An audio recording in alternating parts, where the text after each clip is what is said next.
Good morning সবাইকে। ঝড় জলে রাতে সবারই একই অবস্থা।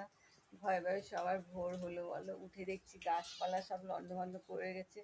আর এ হলো পাউরানি, বাইরে যাওয়ার জন্য একটু ব্যস্ত হয়েছে। আবার আমার দিকে তাকিয়ে আছে, ও বাইরে যাবে বলে প্ল্যান করছে, কিন্তু বাইরে বৃষ্টি, তাকিয়ে দেখছে যেতে পারছে না। কিন্তু গাছপালা খুব লন্ডভন্ড করে দিয়েছে। আর ঘরে টাইগার, দেখো টাইগারও ঘুমোচ্ছে।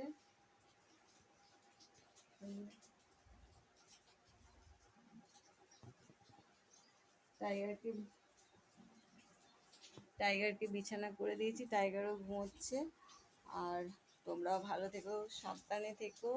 আজকেও তো ঝড় হওয়ার কথা আছে, কিন্তু আমাদের কলকাতায় অতটা হয়নি, গ্রামগঞ্জে বন্ধুদের খুবই ক্ষতি হয়ে গেছে। মানুষ তো মানুষের সাথে ঝগড়া করে, ভগবানের সাথে কে ঝগড়া করবে বলো। চলো তোমরা